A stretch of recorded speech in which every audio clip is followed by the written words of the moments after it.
The tiny kitchen is ready now. The clay stove, the clean floor, and the waiting utensils rest in calm order. Early morning begins in the tiny village. The rooster, crow, cow, and goats wake gently as the first light spreads across the ground. After washing at the hand pump, the husband comes out. His outside work for the morning is about to begin. Soft sunrise reaches the mud houses and narrow paths. The little village becomes visible in the calm morning light. He folds a cloth bag and hangs it over his shoulder. He is getting ready to go to the village shops. A newspaper seller rides slowly into the village lane. His bicycle carries the first small sign of the day's activity. He leaves home and walks toward the market.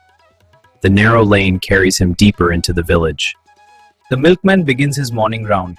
He carries metal containers and moves quietly from one house to another. Along the lane, others are also busy with morning work.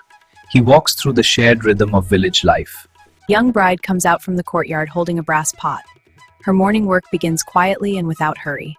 The village slowly wakes up. Small morning chores begin along the narrow paths between the mud houses. At the shop, the shutter rises slowly. The village market begins to open for the day. She walks across the cool, damp earth. Her clothes move lightly as she carries the brass pot toward the yard. He reaches the provision shop and waits calmly. Around him are hanging packets and stacked jars. She passes the low wall and tulsi plant. Step by step, she moves toward the cowshed. He buys suji, sugar, cardamom, cashews, and raisins. Each ingredient is packed into small paper packets for home cooking. Inside the shed, the cow waits quietly near the wooden post. The morning remains soft and peaceful. He also takes a small bundle of firewood. It will be used later at the clay stove in the courtyard kitchen. With the ingredients and wood gathered, he walks back home. The lane remains calm in the... He places a small stool near the cow and sits down. Everything is prepared slowly and with care. Brass pot is set carefully beneath the cow. She makes sure it is in the right place before milking begins. She milks the cow with steady hands. Fresh milk falls into the brass pot in a soft morning rhythm.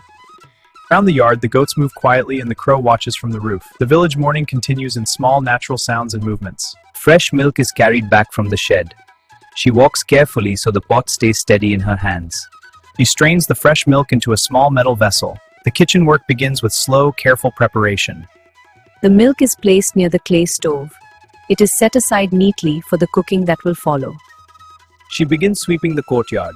The ground is cleaned slowly as the kitchen area is made ready for the morning. Dust is drawn into a clean line beside the wall. The courtyard becomes neat and prepared for the day's work. She sprinkles water over the swept ground. The earth darkens softly and settles. With practiced hands, she smooths the wet earth. The courtyard surface becomes even and clean. Ready nearby. Both liquids are prepared beside the stove. She roasts the suji slowly and evenly. The grains begin to change color as they warm. Back at home, she washes the kadai, spoon, bowls, and plate. The cooking tools are cleaned carefully before use. From the shelf, she takes a small folded packet of garnish. It is a quiet part of the sweet preparation. She controls the flame carefully with a twig. The roasting continues over a gentle, even heat. The iron kadai is cleaned and placed on the clay stove. The main cooking vessel is ready now. Near the entrance, the husband repairs a loose bamboo strip. He works quietly with jute thread while the cooking continues inside. He lights the clay stove with glowing coconut fiber and twigs. The fire begins in a quiet, patient way. He cleans the space around the clay stove. The cooking corner is made neat and ready. He cleans a woven mat and places it in the shade. It will be used later when the meal is ready. Dry twigs, husk, and wood are arranged beneath the stove. She prepares the fuel slowly and with care. First, there is a little smoke. Then the fire settles and the stove begins to burn properly beneath the kadai.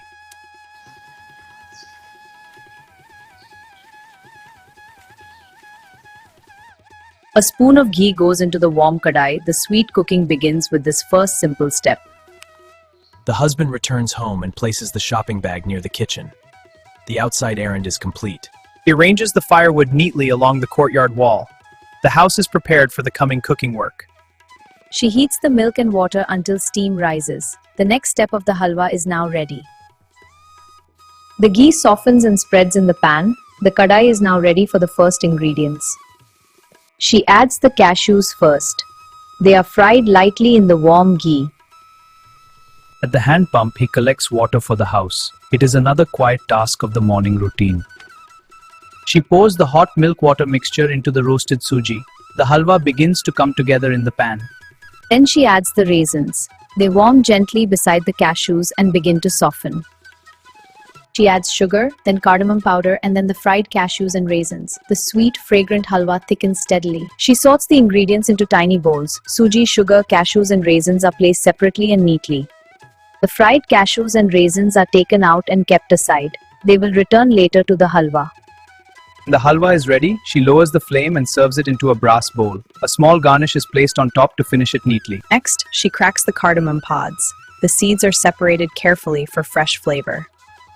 Now the suji is added to the pan. It falls into the ghee in a pale, soft mound. In the shade of the courtyard, the husband and wife sit together and eat the warm suji halwa. The village day continues gently around them. The cardamom seeds are crushed into coarse powder. The fragrance is prepared by hand in the small kitchen.